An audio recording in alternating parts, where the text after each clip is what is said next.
안녕하세요. 워런 버핏처럼 매일 신문을 박전문께 읽으면서 투자의 고수가 됩시다. 오늘 5월 27일 월요일 순서입니다. 주말 잘 보내셨습니까? 네, 오늘 기사를 좀 빨리 읽어보겠습니다. 기사 읽기 전에 아침에 와가지고 이것저것 보다가 우연히 또 유튜브를 보게 됐는데요. 조벽 교수님이라고 계시더라고요. 고대 석좌 교수님인데 세계 명문대가 뽑고 싶은 인재, 독보적인 1위는 무엇인가. 그래서 좀 궁금하잖아요. 그러면서 옆에 하버드 대학교 로고도 나오고 하는데 하버드 대학교에서 뽑고 싶은 인재 가장 1위가 뭘까? 아무리 똑똑해도 이것 없으면 탈락이라고 돼 있어서 아침에 이 바쁜 와중에 열어서 유튜브를 보다가 끝까지 다 보게 됐어요. 뭔 것 같습니까? 네, 그 교수님이 말씀하시기 하버드 대뿐만 아니라 프린스턴 대학교도 그렇게 적혀 있다고 합니다. 네, 우리가 뽑으려고 하는 인재상을 기여를 할 수 있는 인재라고 그렇게 되어 있다고 합니다. 그걸 보면서 근데 나머지 영상 한번 꼭 보시기 바라겠습니다. 자, 젠슨 왕이 125조 미국 펀드도 돈방석에 앉았다 라고 되어 있습니다. 기관들이 지분 상위권을 차지하고 있고 한국에서도 0.38% 14조 원 지금 투자가 들어가 있네요. 자, 엔비디아가 주가 $1,000를 돌파하면서 젠슨 왕이 세계 부호 17위에 올랐다. 네, 이런 기사 보면 2년 전에 거의 누구였죠? 앨런 머스크가 세계 얼마의 부자에 올랐다. 세계 최고 부자 됐었잖아요. 그죠? 이런 기사가 나와야 됩니다. 항상 어떤 기업이 거품 단계에 들어갔을 때는 이 단계가 있는데요. 그 단계 중에 또 하나가 바로 그 CEO가 얼마 부자가 됐다. 네, 이런 기사들이 좀 한 달 이상 계속 나와야 됩니다. 자, 엔비디아 지분의 3.5%를 가지고 계시네요. 주식 가치가 917억 달러, 우리나라 돈으로 125조 5천억입니다. 야. 자, 포브스에 따르면 지난 2월 글로벌 20대 부호에 진입한 젠슨 왕은 최근 주가가 급등하면서 세계 최대 소매업체 월마트의 상속자 3명, 앨리스 월턴, 그리고 러브 월턴, 짐 월턴도 넘어섰고요. CNBC에 따르면 2019년까지만 해도 젠슨 왕의 지분 가치는 30억 달러, 네, 한 4조 정도였었네요. 자, 젠슨 왕의 뒤를 이어서 엔비디아 지분을 가장 많이 보유한 개인은 마크 스티븐슨, 그리고 텐치 콕스, 네, 이 두 분이 44억 달러, 40억 달러, 네, 가지고 있고요. 모두 엔비디아의 이사회의 이사들입니다. 콕스는 창업 당시에 엔비디아에 합류한 반도체 디자이너고 스티븐스는 벤처 캐피탈리스트였네요. 자, 젠슨 왕을 제외하면 엔비디아의 지분을 많이 보유한 탑 10은 모두 기관 투자가들입니다. 뱅가드 8.7, 블랙락 7.4, 피델리티 4.7, 스테이트 스트리트 3.7, 지오드 캐피탈 2.1. 네. 엔비디아에 투자한 한국인들도 많았는데 5월 23일 기준으로 한국의 기관과 개인 투자가들이 엔비디아 지분의 0.38% 보유하고 있다. 한때 한국 투자자들이 가장 선호한 테슬라를 이어서 엔비디아가 둘째로 많고 해외 주식 투자 3위에 오른 애플에 투자한 금액보다도 2배 이상이나 많네요. 네, 테슬라가 105억 달러, 엔비디아가 100억 달러, 그리고 애플이 45억 달러. 예, 그렇게 된다고 합니다. 네, 위기가 왔을 때 22년도에 주가가 막 박살이 나면 항상 우리가 핵심 우량 명품 기업, 제가 명품 기업을 사서 내년에 명품백 샀어요. 뭐 이런 얘기로 22년 하고 23년 초에 늘 말씀하고 다녔었는데, 네, 명품은 희소성이 있다고 했잖아요. 그죠? 아무튼 명품 해 주식을 많이 쇼핑을 잘 하셨습니다. 근데 안타까운 게 테슬라가 네, 많이 빠졌었다. 그죠?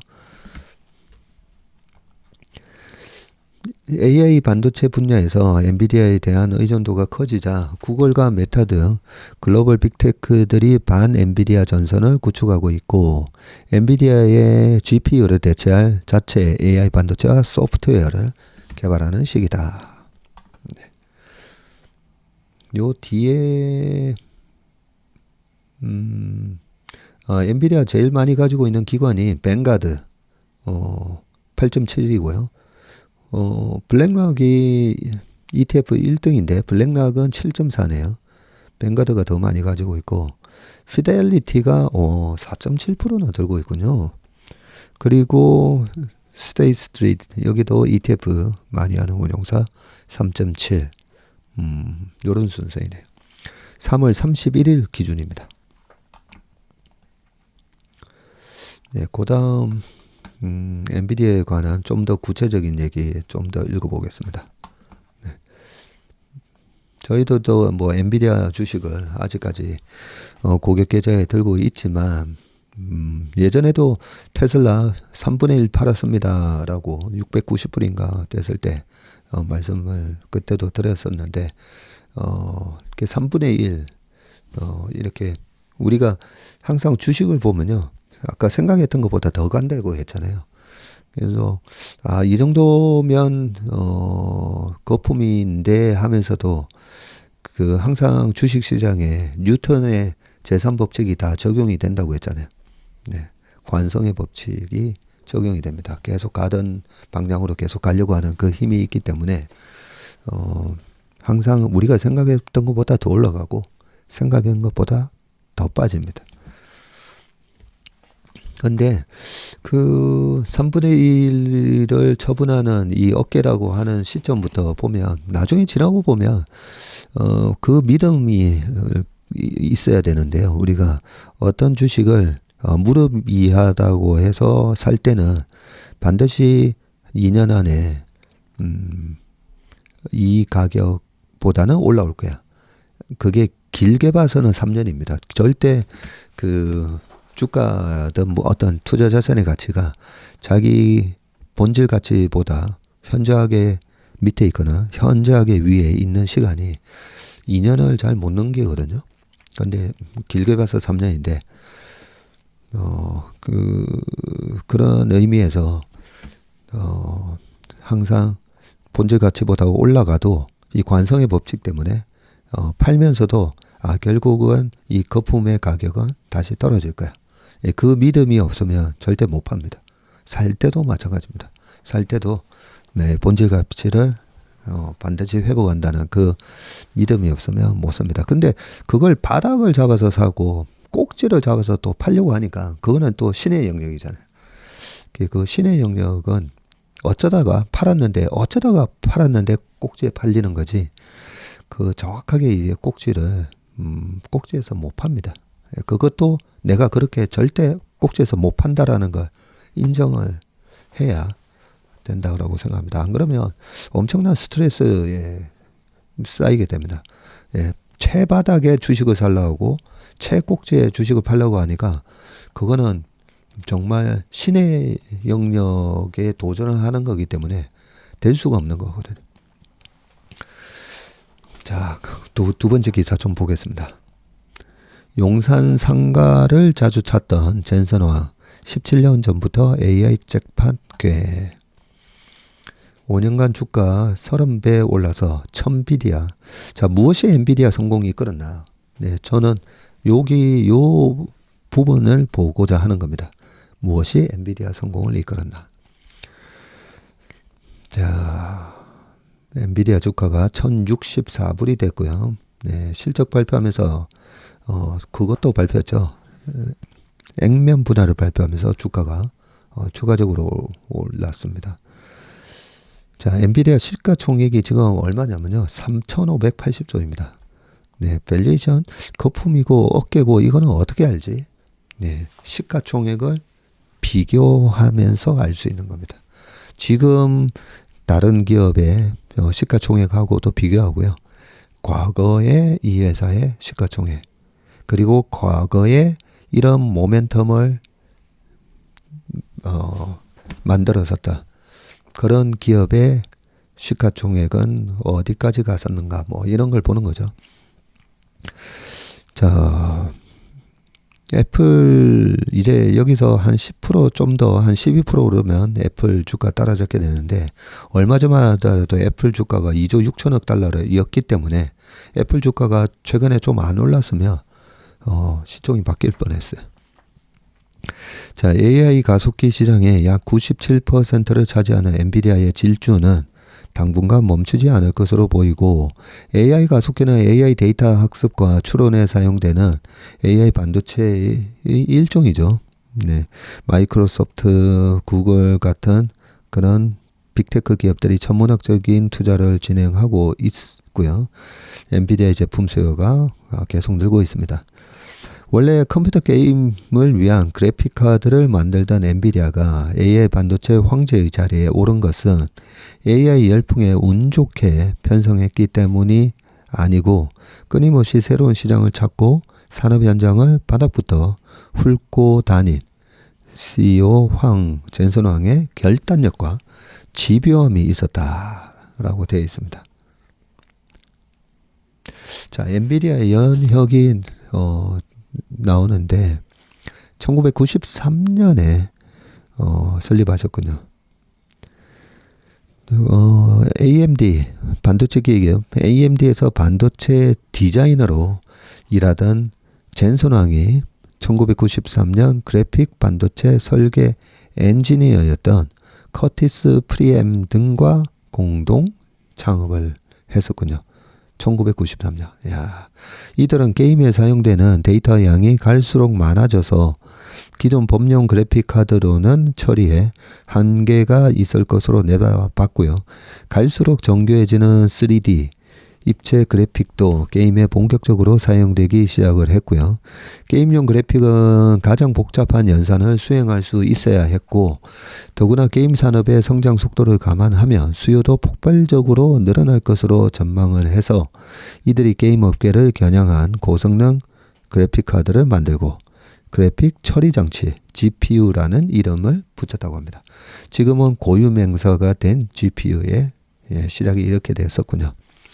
엔비디아의 GPU가 그래픽카드 시장에서 궤도에 올랐을 무렵인 2000년대 중반 젠슨 황은 새로운 시장을 찾아 나서기 시작을 했고 그는 스탠포드 대학 한 연구실이 GPU를 이용해서 복잡한 연산이 필요한 분자 모델 연구를 하고 있다는 것을 알고 그때부터 AI 시장에 주목하기 시작했는데 GPU가 패턴과 관계를 인식하고 추론하고 예측하는 능력을 발휘한다는 점에 착안한 것이다. 자, 여기에 힘을 더한 것이 엔비디아가 2007년 개발한 쿠다라는 개발자용 소프트웨어고요. 네, 요게 또 강력한 생태계를 만들고 있지 않습니까? 2007년이군요. 자, 이는 개발자들이 GPU를 활용해서 소프트웨어를 쉽게 개발하도록 한답니다. 애플이 하드웨어인 아이폰만 만들지 않고 소프트웨어인 애플리케이션 생태계를 함께 만들었듯이 엔비디아도 GPU뿐만 아니라 소프트웨어를 동원해서 엔비디아 생태계를 만든 것입니다. 당시만 해도 AI 개발은 돈이 안 되는 분야였는데 하드웨어와 소프트웨어 기술 기업도 AI에 큰 관심이 없었고요. AI에 관심이 있는 개발자들이 결국 관심을 갖게 된 것은 한 번에 여러 연산이 가능한 엔비디아 GPU와 소프트웨어 쿠다였습니다. 쿠다로 만든 프로그램은 엔비디아 GPU에서만 돌아가기 때문에 새로운 개발자들도 기존의 AI 프로그램을 활용하기 위해서 엔비디아 GPU와 쿠다를 찾을 수밖에 없는 상황이 됐다. 이렇게 꼬리에 꼬리를 물고 사용자들이 늘어나면서 락인 되는, 이렇게 잠궈버리는 거죠. 상품 및 서비스 경험을 통해서 지속적인 소비를 창출하게 하는 락인 효과가 생겨 이 시장에서 독점적 지위를 누리게 된 것이다. 자, 유희정 카이스트 교수는 일에 미친 젠슨 황의 리더십이 아니면 엔비디아가 이 자리까지 오르기 어려웠을 것이라고 했고, 젠슨 황은 GPU가 게임에 쓰이던 시절부터 서울 용산 전자상가를 찾았다고 알려질 정도로 열성적인데 2010년 용산에 엔비디아 교육센터를 열었을 때도 젠슨 황이 직접 개소식에 참석을 해서 쿠다를 설명했다네요.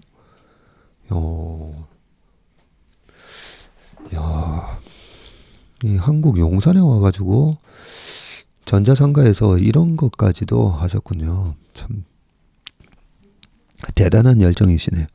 자, 인재 쟁탈전이 치열한 실리콘밸리에서 엔비디아는 탁월한 인력 관리로 기술 독점력을 유지하고 있는데, 엔비디아에 따르면 작년 직원 이직률이 5.3%, 그리고 22년에는 4.9%, 21년에는 3.1%로 매년 5% 안팎을 유지하고 있고, 이는 반도체 업계 평균 19.2%를 크게 밑도는 수치다라고 합니다. 엔비디아는 18년간 소프트웨어 엔지니어로 일했다는 한 직원은 동료와 구내 식당에서 점심을 먹는 데 뒤에서 젠슨 황이 합석해서 같이 밥을 먹으며 회사에 대해 어떻게 생각하는지, 복리후생은 개선할 점이 없는지 물었다고 합니다. 참, 이런 면도 보면 참 인격적으로 되게 훌륭한 CEO다라는 느낌을 받습니다. 그죠? 스타트업 인수로 차세대 사업을 선점하는 선견지명을 보이기도 했고요. 2020년 데이터 센터 사업을 키우기 위해서 70억 달러에 인수한 이스라엘 기업 멜라녹스가 대표적인데, 이 멜라녹스는 데이터 센터 내 이 CPU와 GPU, 메모리 간 원활한 데이터 처리를 돕는 데이터 처리 장치 DPU를 선보인 곳이고요. 젠슨 황은 CPU, GPU에 이어서 DPU가 차세대 컴퓨팅 핵심 축이 될 것이라면서 관련 사업 확대를 예고를 했고요. 2020년 이후 데이터 센터 사업은 엔비디아 세부 사업 분야에서 가장 큰 매출 비율을 차지하고 있습니다. AI 반도체 시장을 장악한 황 CEO는 지금도 스타트업에 공격적으로 투자하고 있고요. 단순히 수익을 얻기 위한 투자가 아닌 자신들의 GPU를 이용하는 AI 회사들에 투자하면서 생태계를 구축하는 것이다. 스타트업 시장조사 업체 피치북에 따르면 엔비디아는 지난해 39건의 투자를 집행을 했고요. 이는 각 14건이었던 21년과 22년의 3배에 달하는 수치입니다. 엔비디아의 투자액은 1월 말 15억 5천만 달러로 전년 3억 달러에서 5배 이상 증가했고요. 올해 들어서도 AI 로봇 기업, 피겨 AI 등 AI 스타트업 투자를 이어가고 있다고 합니다. 네. 대단하다, 그죠? 자, 세 번째 기사입니다. 제가 좋아하는 칼럼 만물상입니다. 기어서라도 무대에 오를래요 라고 되어 있는데, 2005년 세계적 팝스타 셀린 디옹이 라스베가스 무대에서 열창을 뽑아냈고, 백댄서 수십 명이 숨가쁜 율동으로 무대 뒤편을 흔들었다. 백댄서 얘기하니까 양현석 씨는 스테지오 아이들의 백댄서가 아닙니다라고 댓글을 남겨주셨는데, 그러니까 백댄서가 아니었죠. 스테지 씨가 이제 보컬이고, 양현석, 이준호 이 두 분이 뒤에서 랩도 하고, 같이 춤은 세 분이 같이 잘 췄고, 그 중에서 이준호 씨가 춤을 상당히 잘 췄던 걸로 그렇게 기억이 납니다. 백댄서가 하도 두 분 다 춤을 잘 추셨던 것 같아서 백댄서로 제가 착각을 했습니다. 자, 이 어깨를 드러낸 빨간 드레스에 허리까지 내려오는 생머리를 흩날리며 셀린이 I'm Alive를 불렀다고 합니다. 당신이 나를 부를 때 내가 살아있음을 느끼죠. 이날 공연은 미국 근육장애협회 기금 모금 행사였고 당시 무대를 뛰어다닌 셀린은 건강했었다. 지난 주말 아마존 스트리밍 플랫폼이 56살 셀린의 투병 다큐멘터리를 공개했네요. 기구한 운명의 장난일까 병명이 희소신경질환인 전신 근육 강직 인간 증후군 stiff person syndrome이라고 합니다. 이 stiff, 이제 딱딱해지는 거. 근육이 서서히 굳어가면서 뼈를 깎는 듯한 경련을 일으키면서 악화된다고 하고요. 100만 명에 1명꼴로 걸리는데 여자가 남자보다 3배가 더 많다고 합니다. 나이를 가리지 않지만 40대가 좀 더 위험한 걸로 알려졌고요. 셀린은 앨범보다 라이브 무대가 더 돋보이는 디바로서 독보적이다. 다큐 예고편에서 셀린은 지난 삶을 돌아보면서 내 목소리는 인생의 쥐자라고 했다고 합니다. 또 셀린은 지금까지 우리가 마법을 만들어냈다고도 했고요. 영화 타이타닉 주제곡, 이 노래는 정말 한 수천 번 들은 것 같은데요. 노래가 너무 좋아서 막 가사를 막 외워보려고 막 하면서도 들었었고, 지금도 이 제목 My Heart Will Go On 이 노래가 나오면 좀 집중해서 듣게 되지 않습니까? 그죠? 셀린은 그래미상 5회, 아카데미 주제가상도 2회나 수상을 했다고 합니다. 셀린은 불어와 영어 두 언어로 노래를 하는데 프랑스의 언론과 인터뷰에서 지난 두 해를 돌아보면서 처음에는 왜 나야? 어떻게 이런 일이 내 잘못인가? 같은 질문을 수없이 던졌다고 합니다. 아마 그 병 때문에 그런 것 같은데요. 기적 같은 치료제가 나오길 바랐다라고도 했고요. 하지만 삶은 당신에게 어떤 답도 주지 않는다. 그저 살아가는 것일 뿐이다 라고 했고요. 지금은 걷는 것도 어렵고 성대를 쓰는 것도 힘들다고 합니다. 저는 이런 거 모르고 이번 주말인가 이 쇼츠 보다가 셀린 디온의 쇼츠 같은 걸 또 본 적이 있었는데 약간 얼굴이 좀 안 좋아 보이긴 했었거든요. 근데 이렇게 투병 생활을 하는지 몰랐네요. 평생 매니저로서 함께 마법을 일궜던 남편이 8년 전에 후두암으로 세상을 떴을 때 일시 활동을 접었던 셀린이 다시 지금 시련을 맞았다고 합니다. 2차례 내한 공연을 했던 셀린은 한국을 좋아했고요. 한복을 입고 아들과 온돌에 앉은 사진도 있고 휘트니 휴스턴하고 머라이어 캐리와 함께 세계 3대 디바로 불리지만 둘의 견주어 가창력 논란이 없다고 합니다. 없죠. 각각이 또 색깔이 좀 있으시잖아요. 머라이어 캐리나 휘트니 휴스턴이나 셀린 디온은. 자, 다큐에서 셀린은 약을 먹는 장면까지 보여주면서 공연은 힘들지 않다. 그러나 공연 취소는 정말 고통스럽다고 했고요. 셀린은 사람들이 미치도록 그립다 하면서 눈물을 흘렸다고 합니다. 뛸 수 없으면 걷고 걸을 수 없으면 기어서 가겠다고 했다. 가수에게 무대란 그런 것이다. 이래서 아마 우리가 이 바이오 신약을 할 때 되게 희귀병이잖아요. 희귀병은 어떻게 보면 돈이 안 될 수도 있는데 저는 희귀병에 대한 그 임상 실험을 하면서 신약을 개발하는 업체들을 볼 수가 있는데 이런 희귀병에 대한 치료제가 반드시 나왔으면 좋겠네요. 네. 우리가 이런 거 보면 참 모든 걸 다 가진 것 같은 사람도 보면 나중에 보면 이런 병마에 시달리기도 하고 참 보면 이 드러나지 않은 많은 것들이 많습니다. 그래서 또 얼마 전에 그런 게 있었잖아요. 영국인가 미국의 기자였네요. 한국 사회가 참 불행해 보인다라고 하면서 자본주의의 가장 폐해와 유교 문화의 가장 폐해만 너무 이렇게 됐다고 하면서 그 중에 하나가 뭐 너무 이렇게 서로 이렇게 막 비교하면서 이 자본주의 물질 만능주의 뭐 이런 거 뭐 언급을 했던 것 같은데 우리가 뭐 이렇게 나타나는 현상이 다는 아니다라고 늘 좀 생각을 해야 될 것 같습니다.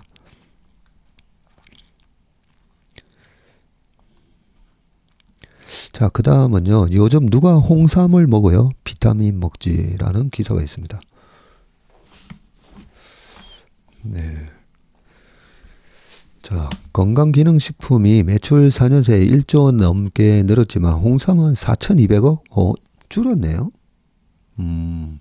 건강기능식품 부동의 1위 홍삼이 울고 있다. 소비자들은 건강기능식품 구매에 예전보다 더 많은 돈을 쓰고 홍삼 제품도 계속 쏟아지고 있지만 유독 홍삼 인기가 예전만 못한 탓이다.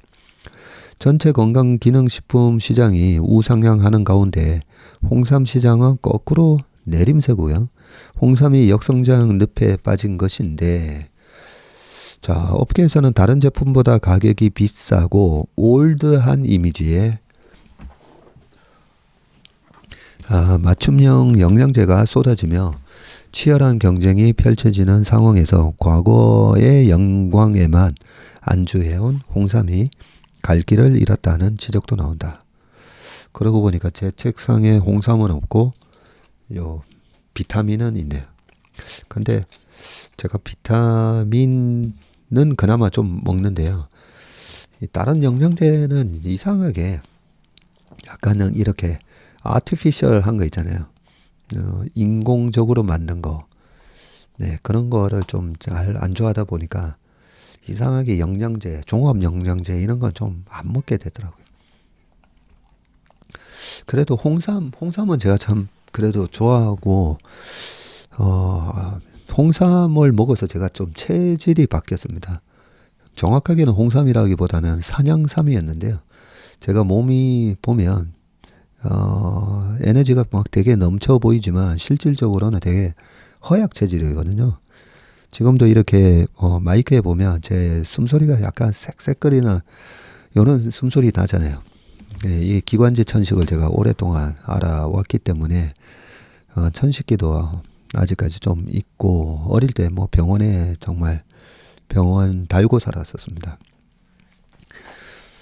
예, 그런데 이 산양삼을 친구가 뭐 고등학교 때 졸업하고 그 친구도 또 이과반이라서 제가 얼굴도 모르는 친구였는데 동문회 나갔다가 뭐 이런 산양삼 사업을 하고 있다고 해서 그러면 뭐 그거 내가 좀 사줄게 하면서 그때 한 120만 원어치를 사줬었는데요. 그 파삼이라고 있습니다. 파삼. 이렇게 뽑다가 이렇게 이 파손된 거 있잖아요.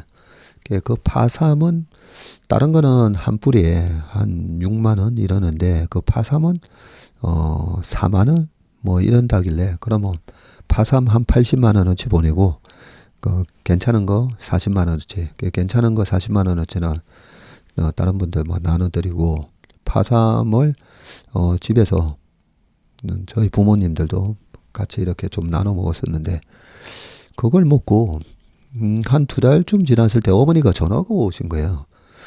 내가 지하철을 타고 가는데 그 가디건을 안 가져와가지고 아이고 큰일 났네. 지하철에 에어컨이 빵빵하게 나오니까 큰일 났다 생각을 하셨는데 1시간을 지하철을 타셨는데 춥지가 않아서 내가 왜 이러지 해서 혹시 네가 준 이 산양삼을 먹어서 그런가? 그 말씀을 하시길래 제가 깜짝 놀래가지고 아니 저도 제가 옛날에 6개월 동안 내복 입고 다녔었어요. 고등학교 때. 그것도 부산에서. 아니, 부산인 영하도 잘 안 내려가잖아요. 근데 10월 달부터 내복 입어서 4월 달에 벗었거든요. 그 정도로 조금만 차에 있는 에어컨에서 찬바람만 살짝 해도 막 재채기 하고 콧물 줄줄 흘리고 막 그랬었는데 저도 얼마 전에 며칠 전에 모르고 팬티만 입고 잤다가 아침에 아이고 오늘 죽었구나. 콧물 줄줄 하겠구나 했는데 그러지 않아서 이 웬일이지 하고 생각을 했었는데 산양삼 때문인가? 예, 그러면서 좀 체질이 사실 좀 바뀌었습니다. 이 한의학에서는 옛날에 동의보감에서는 네 가지 체질, 네 가지 체질 만드신 분, 이재마 선생님인가요? 그리고 요즘은 8체질도 유행하는데요. 8체질 좀 더 나눠서 뭐 16체질까지도 있다라고 하는 한의사분도 계시긴 한데, 체질이 바뀔 수가 있나? 근데 아무튼 바뀌었습니다. 그래서 어제 오후에 그렇게 비 맞고 우리 캄보디아 노동자들하고 같이 축구를 했는데, 요즘은 비 맞고 축구해도 괜찮아요. 옛날 같으면 한 달간 난리 나는데, 네, 여기까지만 하겠습니다. 홍삼은 우리가 이 시장이 안 좋아질 때, 이 디펜시브 스탁으로 KTNG 22년도에 그때 한번 말씀드렸다. KTNG 이게 연관이 돼서, 근데 아무리 방어주가 이 독보적인 그 KTNG잖아요. 한국 담배 인상고사 토바코 앤 진생인데, 이 진생도 참 원래 우리나라 말 그대로 인삼 이렇게 했었어야 되는데, 일본이 워낙 이렇게 강대국일 때 진생으로 이렇게 돼가지고, 아무튼 자, 담배 인삼 이 거의 독과점이거든요. 홍삼 시장에서도 이 한국 인삼공사가 거의 85% 정도 차지하는 걸로 제가 알고 있었는데, 이 홍삼 시장 자체가 어떤 영향을 받고 있는지 좀 읽어보겠습니다.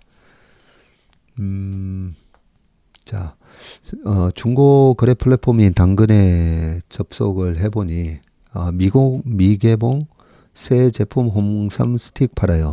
가격 내림. 홍삼 스틱 180포 일괄 구매하실 분. 이렇게 판매하겠다는 글이 일주일 사이에 50개 넘게 올라와 있다고 그러고요. 인기 검색어로 홍삼이 가장 먼저 떠 있는데, 정부가 지난 8일 동안 1년 동안 30만 원까지 건강기능식품의 개인 간 거래를 허용하면서 벌어진 현상이고, 대기업 직원 박모 씨는 거래처에서 받은 홍삼 세트를 명절 때 부모님에게 선물했는데, 부모님도 안 드셔서 홍삼 제품 3개를 당근에 내놓았다고 합니다. 부모님은 안 계셔도 안 드셔도 다른 분한테 주셔도 될 것 같은데, 당근에 내놓으셨네요. 자, 홍삼의 처지가 왜 이렇게 된 것일까? 2019년도에 4조 9천억이었던 국내 건강식품 시장이 2020년에 5조를 돌파했고요. 작년에 6조 2천억이었는데, 반면 2019년도에 1조 6천억이었던 홍삼 구매액은 해마다 감소해서 작년에 1조 1675억까지 줄었네요. 신기하네요, 정말. 올해 1월 1일부터 지난 20일까지 한 대형 마트의 건강기능식품 판매량이 전년 같은 기간보다 30%나 급증을 했는데, 홍삼은 10% 감소를 했습니다.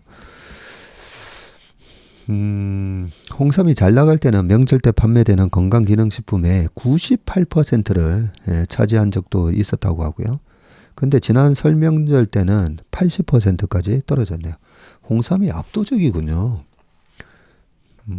자, 최근에는 아침, 점심, 저녁마다 영양제를 한 주먹씩 먹는 2030 세대를 주변에서 쉽게 볼 수가 있는데, 하지만 홍삼은 외면받는다.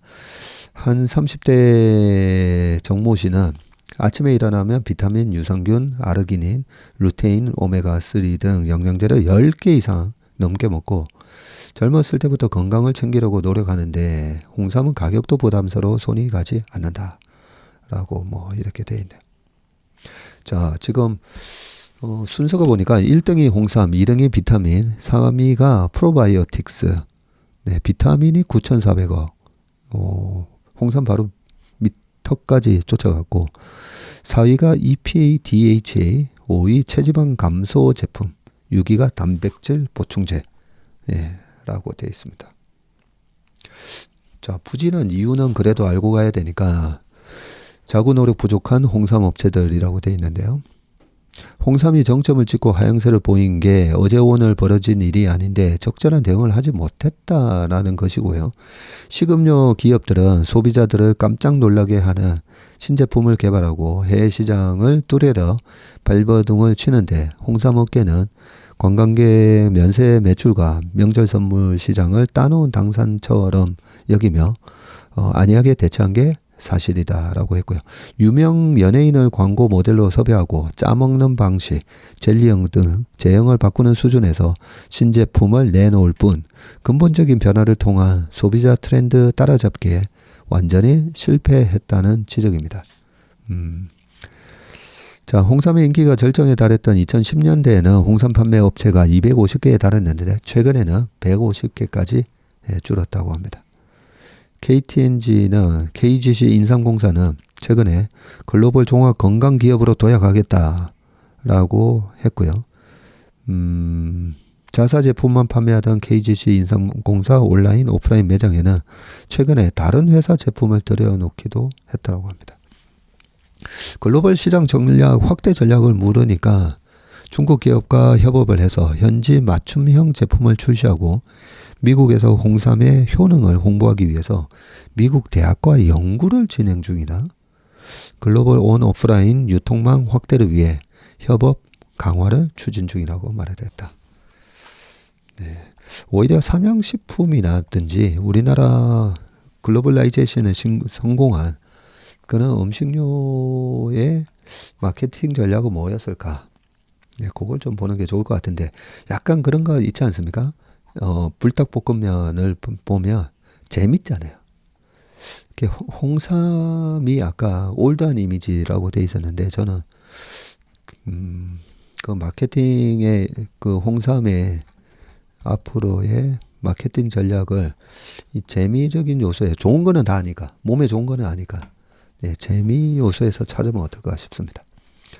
자, 그 다음은 기업 생산성 증가가 2010년 이후 0%로 떨어졌다라는 기사이고요. 시간이. 한국은행 분석으로 국내 기업들의 생산성 증가율이 2010년대에 들어서 0%대로 떨어졌다고 합니다. 2001년에서 2010년에는 연평균 6.1%였는데 2011년에서 20년까지는 0.5%로 크게 둔화됐다고 합니다. 이거는 좀 문제인데요. 생산성의 증가율이 0%라는 거는 기업의 생산성이 거의 늘지 않고 제자리 걸음을 했다는 뜻이다. 특히 한은은 미국의 특허를 출원할 정도로 혁신 실적이 우수한 기업을 혁신 기업으로 분류를 했는데요. 이 혁신 기업의 생산성 증가율도 2010년까지는 8.2, 그리고 2011년에서 2020년에는 1.3. 크게 줄었네요. 우리나라 기업의 혁신 실적의 양은 늘었지만 질은 개선되지 않았다는 겁니다. 한국 기업의 R&D 지출 규모가 GDP 대비해서 4.1%로 OECD 회원국 중 2위인데 왜 이러죠? 미국 내 특허 출원 건수도 세계 4위고 혁신 활동 지표가 이처럼 양적으로 개선됐지만 기업의 생산성을 끌어올리지 못하고 있다는 얘기인데 특히 기업 규모별로 보면 대기업에서 이런 모습이 두드러졌고 대기업의 경우 2011년에서 15년 우리나라 특허의 건당 피인용 건수는 1.4건, 미국은 5건, 네덜란드는 3.7건, 그리고 스위스가 2.8건 등과 비교해서 낮은 수준이네요.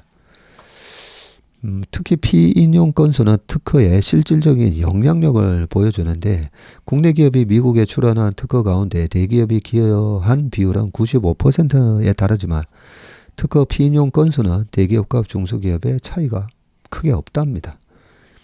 혁신을 주도하는 대기업들이 2008년 글로벌 금융위기 이후에 제품 상용화를 위한 응용 연구에 집중하고 기초 연구 비율을 줄인 결과라는 분석도 나오네요.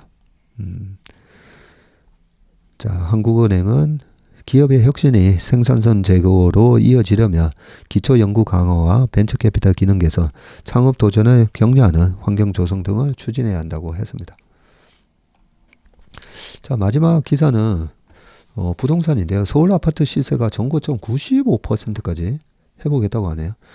자, 강남구, 서초구, 용산구 시세가 종전 최고가 수준으로 오르고 서울 전체 아파트 시세도 전고점의 95%를 회복한 것으로 나타났다고 합니다. 자, 서울 전체 아파트 가격은 얼마일까? 12억 9,921만 원. 그러니까 딱 13억이라고 보면 되네요. 서울시 전체 평균 아파트 가격. 와, 13억으로. 전고점이 13억 7,147만 원이었는데, 전고점 대비 95%군요. 서울시 25개 자치구 중에서 19곳 아파트 값이 전고점의 90%를 넘어섰고요. 노원구가 87, 강북구가 87, 관악구가 86, 도봉구가 85, 고점 대비 한 15% 빠져있네요. 윤지혜 수석연구원은 가격이 높은 지역이 먼저 치고 나가고 나머지 지역이 따라가는 추세라면서 최근 서울 아파트 거래량이 2달 연속 4천 건을 넘어서는 등 거래가 살아나고 있어서 가격 상승 추세는 당분간 이어질 수 있다고 말했습니다. 그래서 그런지 요즘에 유튜브 보다 보면 부동산 또 얘기하시는 분들이 좀 보이던데 가격이 또 올라오고 있군요.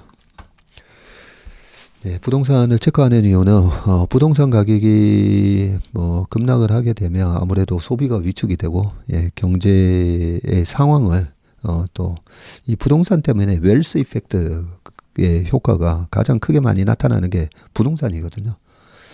그런 차원에서 한번 체크해 봤습니다. 네, 오늘 웜의 신박은 여기까지 하고요. 이번 한 주도 화이팅 넘치시는 그런 한 주 되시길 바라겠습니다. 고맙습니다.